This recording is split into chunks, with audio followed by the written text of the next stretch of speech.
Hello, everybody. I am Dr. Josh Silver, and I am an upper cervical chiropractor in St. Pete, Florida. And I have been looking at cone beam CTs for the last 5 years now. And this is a cone beam CT right here. It's a three-dimensional CT rendering of the skull. And what I realized was that this was ultimately going to be a much better imaging modality for us to measure our misalignments off of than traditional X-ray. And so I devised a system of analysis, which I hope to share with you guys today. And so, quick introduction is that this cone beam was generated using the Papaya 3D, also known as the Cairo CBCT unit, out of the company Generay. I got this unit from Josh Markovich. We got it installed back in October, and we can really just get some unbelievable pictures here. This is 1, 2, 3, 4, 5, 6, and C7, and the entire skull on this patient who happens to be my aunt. And this image was acquired in 30 seconds with no patient positioning, and the radiation the patient received was the equivalent of 7 hours on an airplane. So I feel pretty good about the radiation dosage, the patient positioning, just everything about this. And when you get these images, it's not one X-ray, two X-rays, three X-rays. It's infinite X-rays. And the way we're going to be doing our analysis is I like to use this program called Radiant to do my positioning of the skull and neck. And then I use this custom software I created called the Toolkit to go ahead and record the measurements. And the way Toolkit works is it is an overlay software, meaning that it's just going to go on top of your screen. And when it's open, I can't move the cone beam. I can't do anything to it. If I minimize it, then I can use the different tools in Radiant to go ahead and roll the image. I can slice the image. We can just do so many different things. And so to start the analysis for you guys, what we want to think about is we want to think about getting the patient to neutral. And my favorite thing about Radiant is this nifty coordinate system that says, hey, currently this patient's sitting at 0. But to me, it looks like they're rotated to the right. So I use the arrow keys to click left till the patient starts to look more unrotated. And we're going to go ahead and get a nice zoom in right here. And we can play with shading. And the way we would classically measure rotation is we would draw a measurement tool from the lateral orbit to the side of the skull, and same thing on the other side. And if those were fairly close, we'd say this patient's straight. But at -2, we're getting quite a bit of a difference. So if I click her one more to the left, at -3, we measure it here. We measure it here. And those are pretty close. And so I'm just going to mentally record that -3 is her straight A to P without rotation. And now that we know that, then it means that this is going to be a much better place to measure her head tilt, everything going forward. So we're going to position the image for measurement in Radiant, meaning that I want to get the skull zoomed in on to the right height, and then I want to get that shading right so I can see all my landmarks clearly. And when I'm ready to measure, we'll open up Toolkit by pressing this button here. And we're going to use the center point. And I think that blue as the cross color shows up quite a bit clear on the skull. And I just start to drop a boatload of center points. And typically, we were trained to use the templates. I find those to be a little bit clunky and time consuming. And when I just kind of do this center point technique, we get quite a few different reference points. So I try to get quite a bit up on top of the head. And then coming down here, we're going to center point kind of the mandible here, kind of the outsides of the teeth out here, and then kind of the middle of the teeth right around there. Looks like my center points changed back to yellow.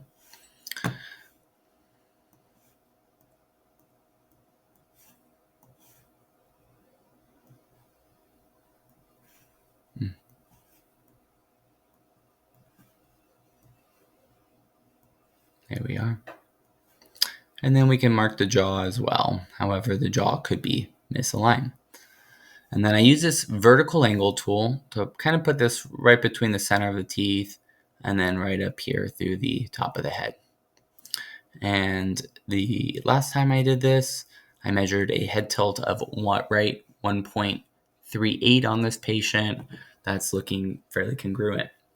And since we've measured head tilt, we're ready to record it. And in the main calculations box, I would put right 1.35. And right now the software believes the plane line is 0, which means it's going to automatically calculate that we have a laterality of a right 1.35. Depending how tilted our plane line is, it will put that into our plane line measurements, and it will compare that to head tilt to calculate our laterality. And so for us to measure our plane line, we're going to want to get this patient from a straight P to A perspective.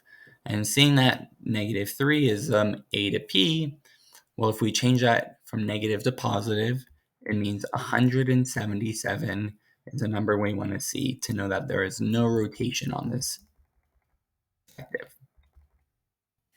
And this, again, allows me to do this in radian. So we see our atlas there, we zoom in on it, but we would never measure a plane line like this. We would measure it along the S line. And so I'll use the arrow keys to start tilting the image up until the posterior arch here superimposes the anterior arch up here. So we'll keep going, and it looks like right around -29 is her plane line or her S line, which is quite a bit. So I get the shading just right, and then when I'm ready to measure, I open up Toolkit. And the way I've designed Toolkit is that, well, we're going to use the horizontal angle right here to measure 3 lines. We'll do the top of the atlas, and this is an optional step, but one I recommend.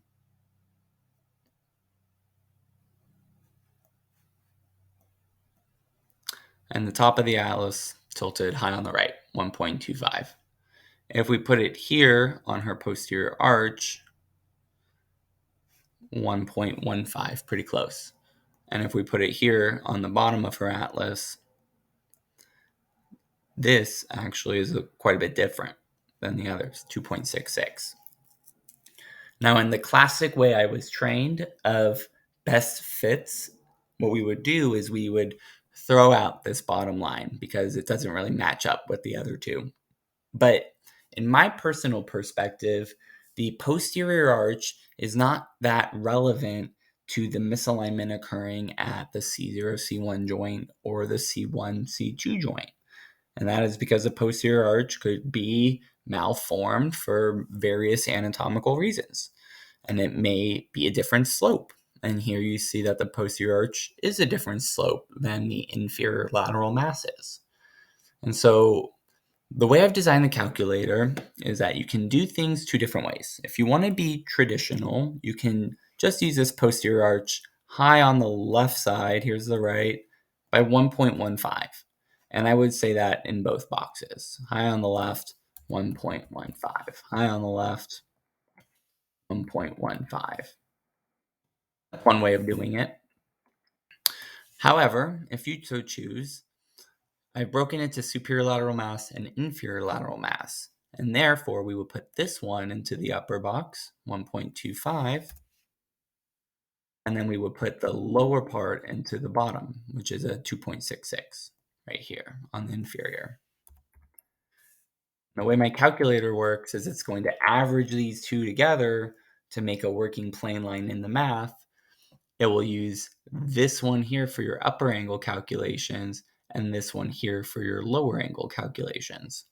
And I just designed it. I call it the triple plane line, and it's my attempt at becoming more specific. So we have options. But at this point, we've now kind of measured everything. We're really measuring a right 0.1 laterality. She was in alignment when we took this scan, so that's pretty good. But we're going to move on to our cervical spine tilt. And from there, we'll be able to calculate our lower angle.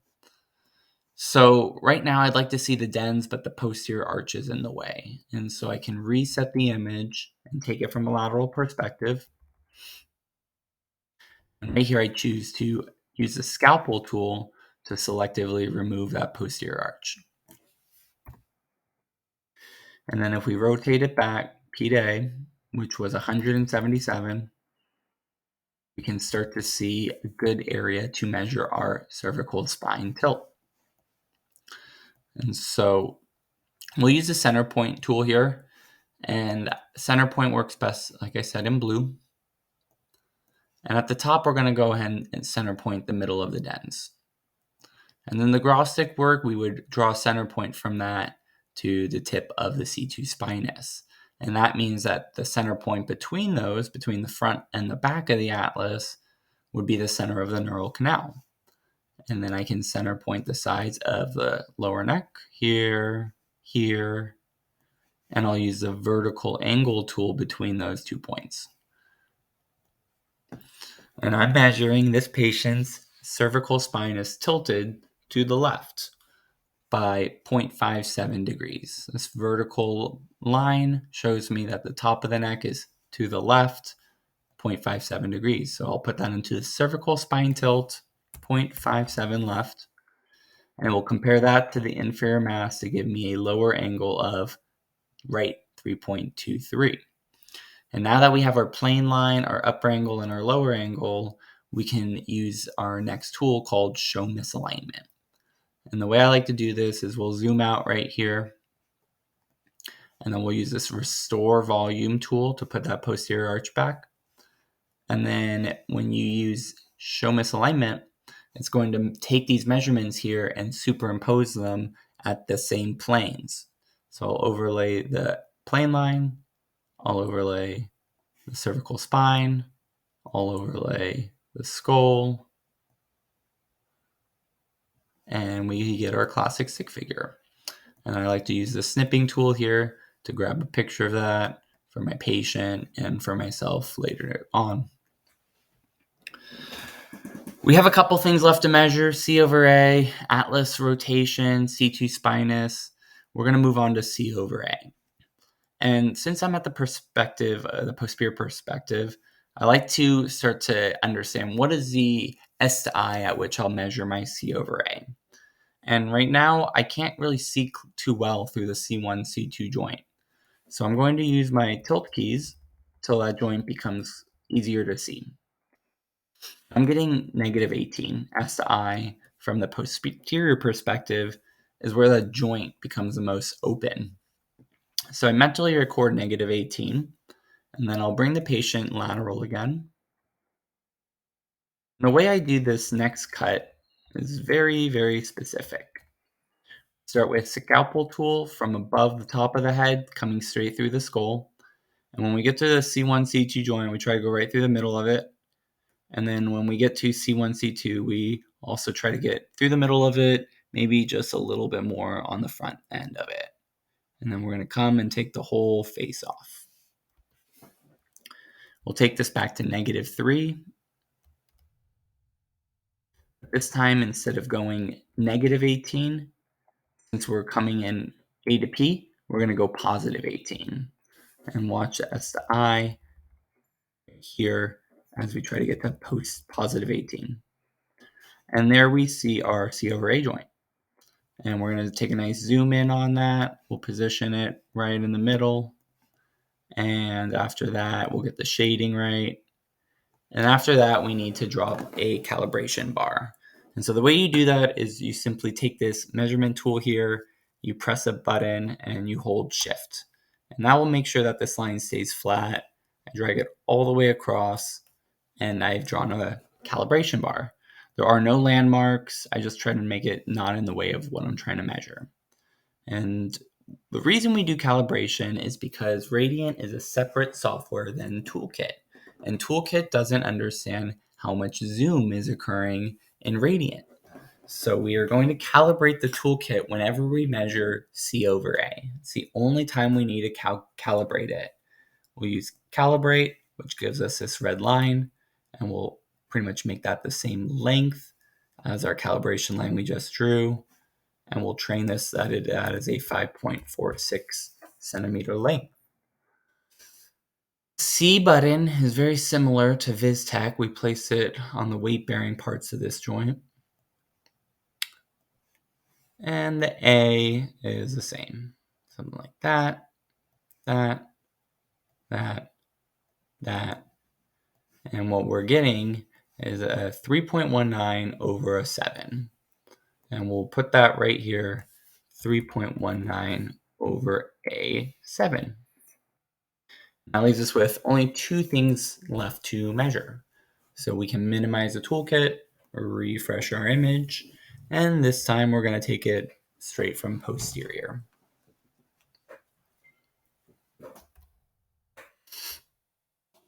So to measure rotation, what I want to do is really amputate everything south of the atlas or caudal, and that means I can rotate my image so I can see right between C1 and C2, right through here. And when that joint opens up, we're going to take our scalpel tool and we're going to carefully go right through it, taking off C2, but leaving C1. We'll remove all of that neck there.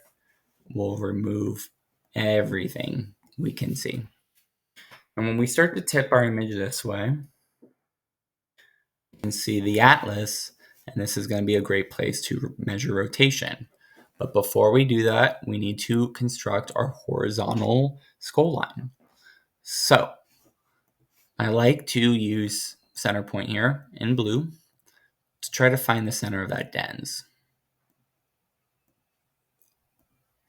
And then I also kind of like to do it sometimes on the sides of the nose. I know, not always, because I'm going to use the protractor tool on the tip of the nose and place that on the middle of the dens. Oh, let's try that again. Protractor from the tip of the nose to the middle of the dens, and then I arbitrarily place this last dot. That's what we'll use to measure the rotation, but this represents our horizontal skull line. And so at this point, I will zoom in on my atlas, get the shading just right, and when I open up my toolkit again, I can take this protractor and place it right on that posterior aspect of the joint. Seems like my favorite place to measure. And we're getting 2 degrees posterior on that right side, 2.21. Or we can center point the middle of these foramen.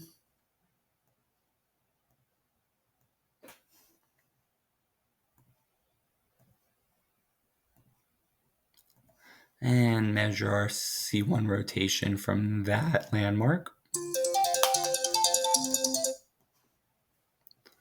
And I'm getting 2 degrees posterior on the right side again. So in main calculations box right here, we'll record that as a posterior or really an anterior on the left, 2 degrees. We always have to record things as anterior. We cannot record them as posterior. The software just doesn't take it. And so as I was saying, the software will always be entering the rotation in on the anterior side. This atlas is anterior on the left side, but the laterality is right, and so it automatically converts it into a posterior too, since it's a right laterality. So always measure and enter it in on the anterior side. And with that, the only thing left to measure is C2 spinous rotation. So we'll minimize toolkit one more time, we'll reset the image, and we'll one more time come from a lateral perspective.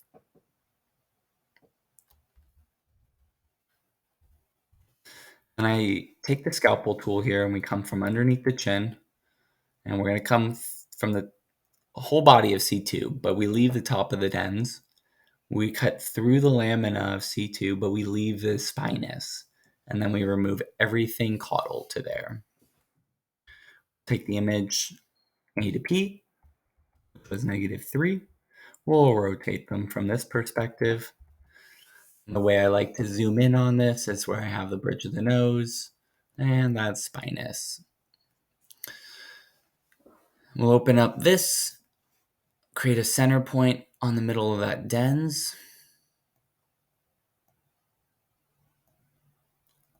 Use our protractor tool, really from the tip of the nose to the middle of the dens, and then we'll place that last line going right through that spinous.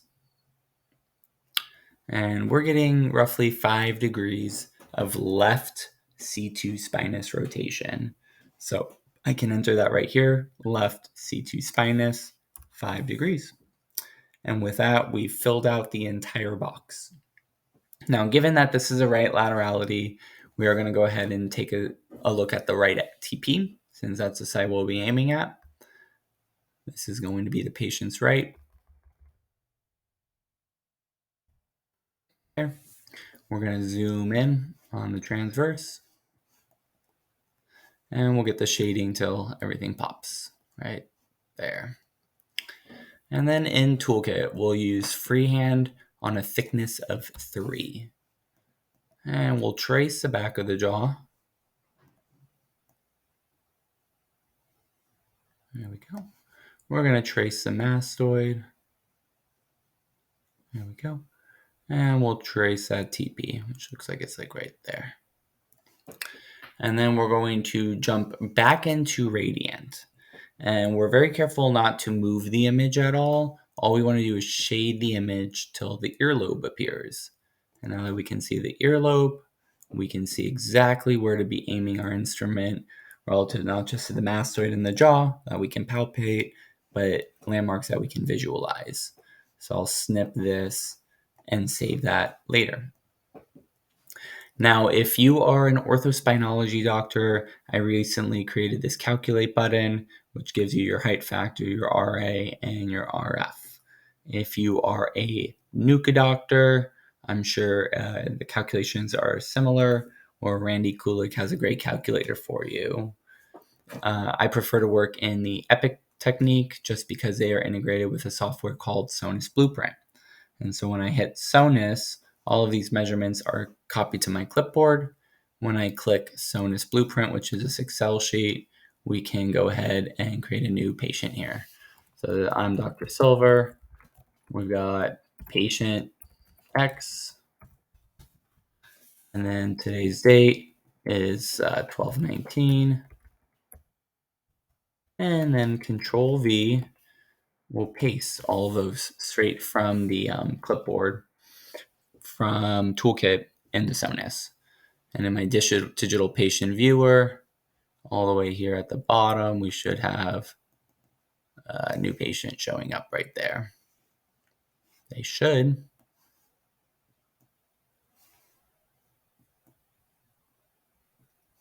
Try that again.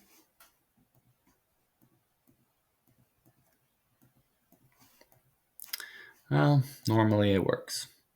But basically, we'll generate a listing card for the patient like this, and I can see what their laterality is, what their measurements are, how I'm going to adjust them.